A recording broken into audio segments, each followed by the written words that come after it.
ha tomado cartas en el asunto, los otros también se han prevenido y parece que va pasando. Pero cuando llegue la crisis final, en la cual será mundial la crisis económica y otras crisis, no habrá manera de arreglar más las cosas. Por eso la Biblia predice una crisis global final. Daniel, Pablo, Juan y Jesús hablan de esto.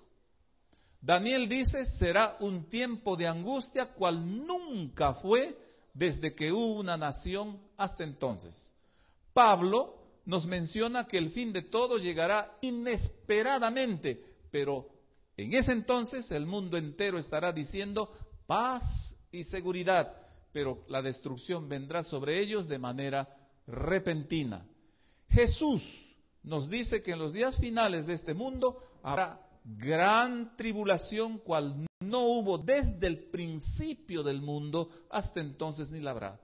Quiere decir, ni siquiera los días del diluvio igualarán a eso, ni los días de la Primera y Segunda Guerra Mundial serán nada en comparación con la angustia que sobrecogerá al final al mundo. ¿Cuál es la perspectiva bíblica de los días finales? Los últimos días del mundo. Nuestros días, vamos a ilustrarlo así, y las escrituras nos dicen que la tierra estará convulsionada en angustias, guerras, multiplicación de maldad, engaño y corrupción cada vez mayor. Y luego nos dice que habrá una actividad renovada del anticristo. Y luego la segunda venida de Jesucristo. Luego la destrucción del anticristo. Esta es la perspectiva bíblica de los días finales. Muy claramente nos bosqueja la Escritura. Los últimos días del mundo, y esos son nuestros días. La tierra convulsionada en angustia, guerras, multiplicación de maldad, engaño, corrupción cada vez mayor, una actividad renovada del anticristo, viene el Señor por segunda vez y entonces es destruido totalmente el anticristo. Recordemos una cosa muy claramente. El anticristo es un tema estrictamente bíblico. El concepto de un anticristo malvado con una influencia mundial no es ficción, es un hecho. El último libro de la palabra de Dios afirma, y todo el mundo se maravilló en pos de la bestia y siguió a la bestia. Este es el nombre con el cual Juan llama al anticristo. De hecho, el cuadro del anticristo descrito en la Biblia difiere mucho con lo que enseñan la mayoría de los predicadores en la actualidad. ¿Cuáles son las ideas del anticristo?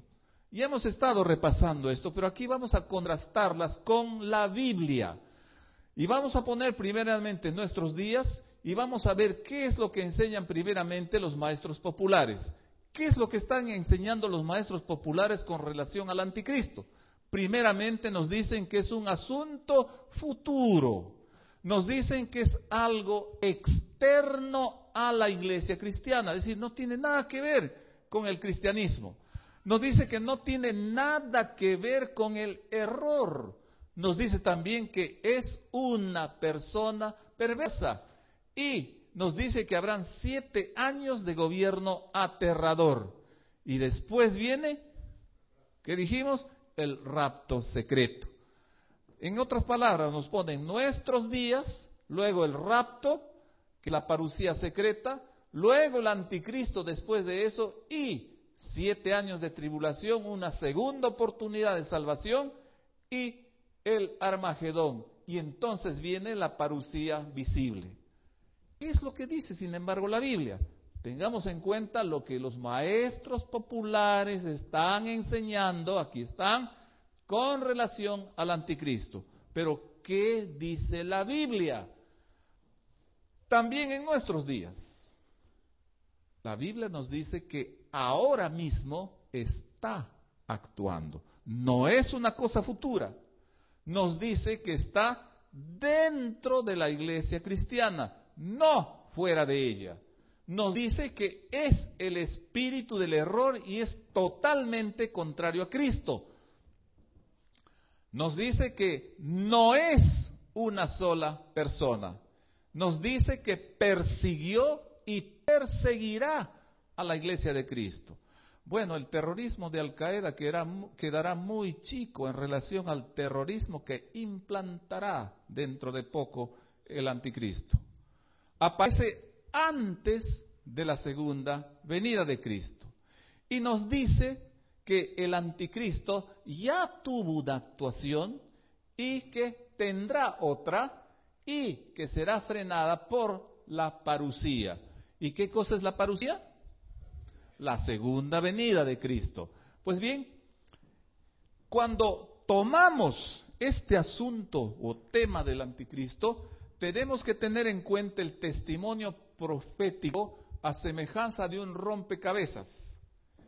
Un rompecabezas es entendido mejor y plenamente solo cuando se unen todas las profecías reveladas acerca de los profetas en un determinado asunto. Miren ustedes, aquí está el rompecabezas.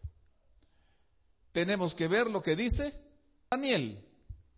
Tenemos que entender lo que dice Juan. Tenemos que saber lo que dice Pablo y sobre todo lo que dice Jesús. Y cuando tenemos en cuenta esto claramente, ese rompecabezas calza de manera perfecta y tenemos una visión clara acerca del anticristo. Así, vamos a ver qué es lo que dice cada uno de ellos. ¿Qué dice Daniel? Daniel 7, 8, 11 y 12. Es decir, en las visiones que Daniel escribe en sus capítulos 7, 8, 11 y 12, nos habla acerca del anticristo. ¿Y qué dice allí? Daniel lo identifica con un poder político religioso, el cuerno pequeño. Ya hemos visto eso antenoche.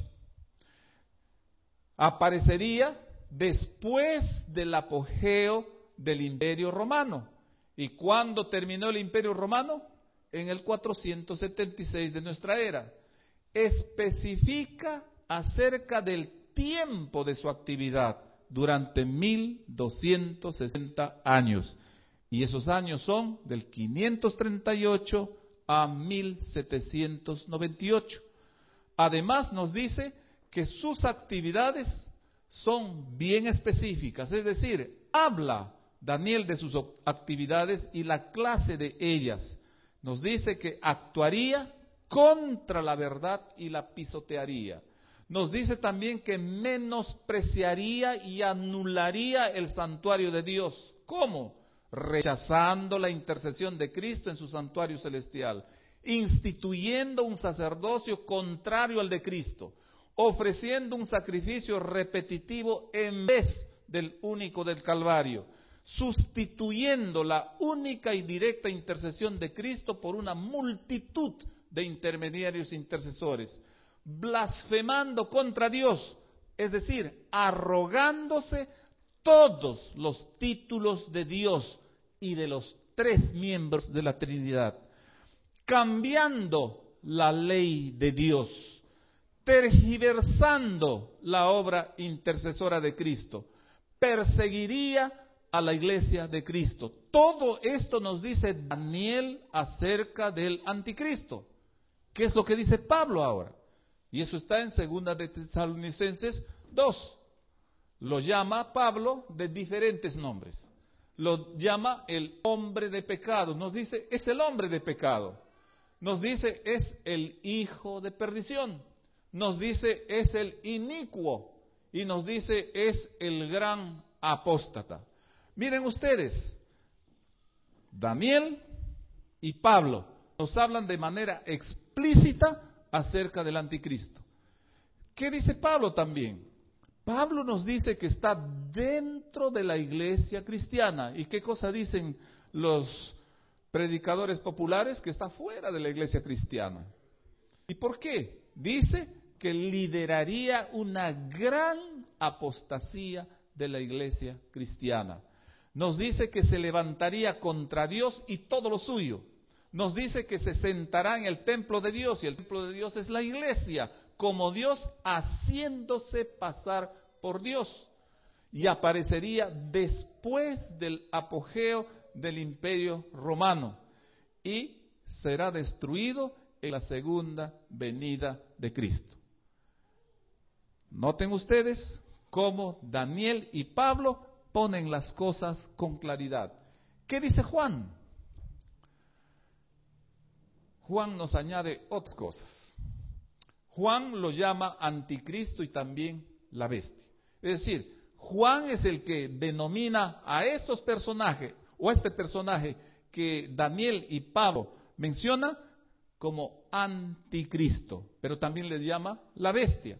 Su gran autoridad proviene del diablo. Actúa conforme al espíritu del error. ¿Qué dicen los predicadores populares? No tiene nada que ver con el error. Ay, ese código da Vinci, cómo ha engatusado a la gente y cómo ha pervertido el entendimiento de las profecías, y especialmente ha ido contra el Salvador Jesucristo. Es un poder blasfemo, y nos dice que blasfema contra el nombre de Dios, su santuario y los moradores del cielo. Como Daniel también menciona su actividad por 1260 años. Nos dice que su poder decaería por un tiempo y después resurgiría con una influencia de admiración global. Tiene su sede, nos dice, en la ciudad de las 7 colinas. Y la ciudad de las 7 colinas es única y solamente Roma, porque ella misma se denomina de esta manera y los historiadores la conocen así. Tiene gran autoridad sobre las naciones en nombre de Cristo. Perseguiría a la iglesia de Cristo y en los días finales impondrá su marca al mundo entero. Todos estos detalles nos da Juan. Y noten ustedes que las cosas van yendo en manera progresiva, porque nos dice cosas que sucedieron para poder identificarlo, y habiéndolo identificado, nos dice también cosas que sucederán para que nosotros estemos prevenidos de las cosas que Él hará. ¿Qué dijo Jesús en Mateo 24? Jesús nos dijo que habrán muchos engañadores antes de su venida. Certificó lo que Daniel dijo sobre sus actividades desoladoras contra el pueblo de Dios. Menciona que los perseguidores de su iglesia incluso lo harían en el nombre de Dios. Cuando vemos todo este cuadro profético, todavía tenemos que entender la sinonimia bíblica amplia y variada. Es decir, cada profecía, cada profeta habla de una manera, da un nombre, pero la sinonimia, los sinónimos van siempre en una dirección. Miren ustedes, cuerno pequeño. ¿Quién habló del cuerno pequeño? Daniel. Y Daniel habla del cuerno pequeño como un poder político religioso. Cuando él habla de las naciones, primero habla del poder político, es decir, la fase política de ellos. Pero cuando entra ya con el cuerno pequeño, hace notar que hay una diferencia grande entre este poder y los anteriores. Los anteriores eran simplemente políticos. Este es político y religioso. Anticristo, es decir, contrario a Cristo, su doctrina y su verdad, lo dice Juan. Hombre de pecado, es decir, incentivó el pecado como ningún otro poder, lo dice Pablo. Pablo también dice hijo de perdición. ¿Por qué? Porque llevó y lleva a muchos a la perdición y no a la salvación. El anticristo jamás llevó a la humanidad a la salvación. Siempre. Y lo lleva, lo ha llevado y lo llevará a la perdición. Apóstata. Bueno, ¿por qué? Porque es tenido como cristiano cuando en realidad ha apostatado de las verdades del cristianismo. Lo dice Pablo. La gran Babilonia. Bueno, Babilonia en las profecías